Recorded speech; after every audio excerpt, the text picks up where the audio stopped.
Hello anh em, lại là Tư Hậu Gaming trở lại với chuyên mục Naraka Update đây. Hôm nay vào ngày 28 tháng 10 thì Naraka đã chính thức update phiên bản cuối của mùa này. Trước đó thì đã có một số thông tin tại server thử nghiệm đã được leak ra. Nổi bật nhất đó là sự ra mắt của ngọc vàng dao găm, vũ khí cận chiến duy nhất chưa có ngọc vàng. Đến nay thì thông tin chính thức của bản update lần này đã được công bố. Anh em còn chờ gì mà chưa like và subscribe để cùng mình điểm qua các thay đổi mới trong bản cập nhật lần này nào.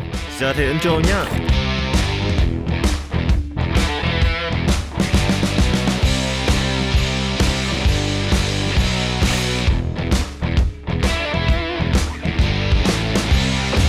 Đầu tiên là cập nhật về tướng.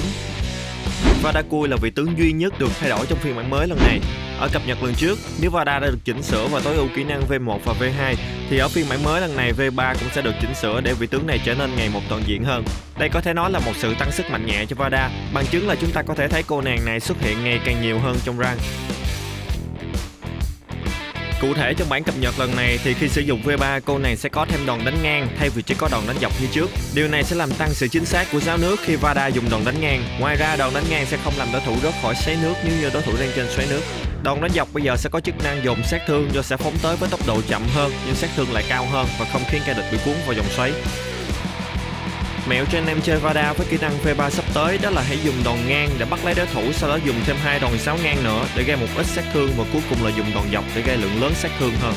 Theo đánh giá của mình thì phần chỉnh sửa tướng trên sẽ giúp Vada toàn diện hơn trong lối chơi tấn công và cả phòng thủ, khi mà giờ tất cả kỹ năng V của cô nàng đều có thể có khả năng xuất hiện trong thực chiến, nếu không muốn nói là có phần hơi mạnh so với mặt bằng chung do khả năng khắc chế hầu hết các kỹ năng hiện tại của các tướng khác.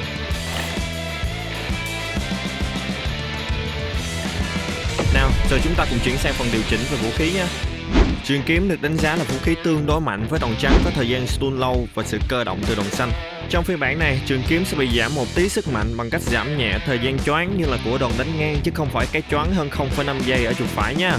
Trước đây đòn đánh ngang sẽ lao tới rất nhanh, kết hợp thêm khả năng choáng đủ để bắt đầu combo thì truyền kiếm có khả năng gây bất ngờ rất là cao. Theo đội ngũ làm game thì đòn này khá là toàn diện nên cần phải làm suy yếu. Ok, xin giới thiệu với các bạn, đây chính là verdict của chúng ta trong phiên bản cập nhật lần này. Khi dao găm là vũ khí được nhà phát hành đụng chạm nhiều nhất, cũng như với sự xuất hiện của viên ngọc vàng đã làm mưa làm gió trong vài ngày gần đây. Đầu tiên mình nghĩ chúng ta nên gọi dao găm là anh em cùng cha khác mẹ với đại đao, khi giờ có thêm kỹ năng bị động là ngự kình. Đòn chuột trái khi tung ra cùng lúc với đối thủ thì người cầm dao sẽ có khả năng phản công nhanh bằng đòn xanh tương tự như đại đao. Nhưng đòn này không hẳn là nhanh, tức là đủ thời gian để đối thủ dùng đỡ đòn, nên anh em cẩn thận khi sử dụng nha. Đây không hẳn là búp đâu. Kế tiếp là chắc hẳn không ít anh em đã rất cay khi ăn chọn combo của Vada và dao găm đúng không? Tin vui cho anh em là dao găm sẽ bị giảm sức mạnh ở những yếu tố gây sát thương chính trong combo cũ, bao gồm giảm nhẹ tốc độ dùng đòn hất tung là 1, giảm nhẹ độ cao khi dùng đòn đánh ngang trên không là 2, giảm thời gian choáng khi kẻ địch ngã là 3 và cuối cùng là điều chỉnh sát thương của đòn xanh chuột phải. Theo thông tin từ nhà phát hành là thế, nhưng việc thực hiện combo dao găm cũ vẫn có thể áp dụng nhưng đôi khi sẽ bị trượt nha. Nói thêm một tí về sát thương của đòn xanh chuột phải, tuy là sát thương sẽ được tăng lên nhưng xin thưa là tăng tận 6%. Thay vào đó là chia sát thương thành 3 lần khác nhau thay vì 2 lần như trước, khiến cho combo hất tung bằng chuột phải trước kia bị giảm khá sức mạnh, nhưng chúng ta phải hủy đòn xanh từ nhịp thứ 2 nếu muốn combo hất tung. Nhìn chung thì thấy ngon thôi chứ không có thơm đâu anh em nhé.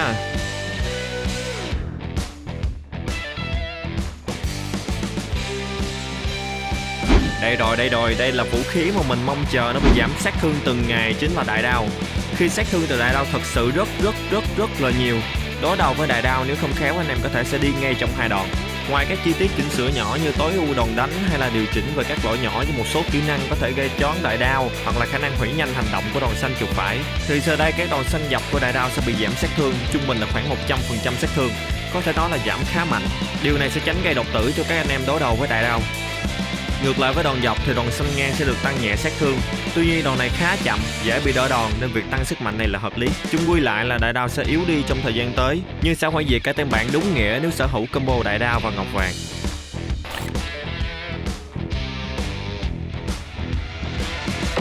Tiếp theo là một số thay đổi và cập nhật về ngọc hồn. Thật sự mình là một người chơi dao găm khá là nhiều. Việc thiệt thòi khi không có ngọc vàng trong game cũng như là các ngọc tím tương đối phế, thì việc cập nhật ngọc vàng lần này khiến mình và các anh em chơi dao rất đỡ tủi thân.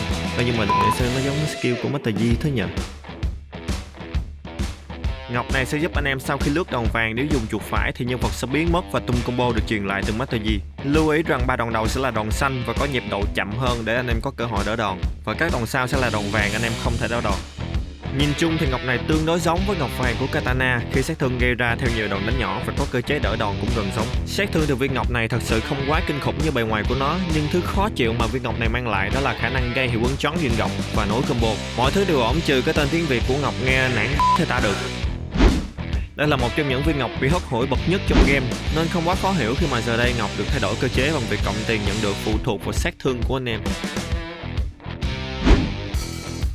Một pha giảm sức mạnh nhẹ nữa nhắm vào vị trí của đại đao. Ngọc liệt không bây giờ sẽ giảm trung bình gần 30% sát thương cho mỗi đòn đánh.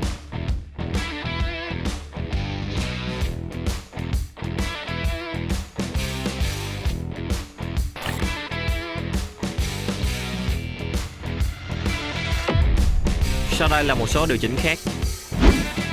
Chắc có khá anh em cũng gặp trường hợp quên tắt mic trong game như mình khi không có bất kỳ dấu hiệu nào để nhận biết là chúng ta có bật mic hay không, đúng không? Giờ đây nhà phát hành đã cập nhật thêm trạng thái hiển thị bật tắt chat voice trong game để giúp anh em đỡ bị hố hơn. Một số tính năng khác trong phòng điều chỉnh cũng được cập nhật như là điều chỉnh số lần hồi sinh, thời tiết của trận, vân vân. Như nhà phát hành ơi, làm ơn update cho em tính năng thêm mod biết dùng skill trong phòng tùy chỉnh hoặc là phòng tập được không ạ? Chứ lúc mà làm video liên quan tới kỹ năng nhân vật thực sự quá là cực luôn ấy. Ngoài việc tối ưu hóa tay cầm và điều chỉnh thời gian mở của chế độ đại hội luân võ chỉ mở vào lúc 18 đến 21 giờ hàng ngày, nhà phát hành cũng đã chỉnh sửa lỗi kỹ năng V1 của Fabining khi mà có thể né bởi hành động trượt, điều làm anh em chơi Viper hết sức cay cú trong thời gian vừa qua.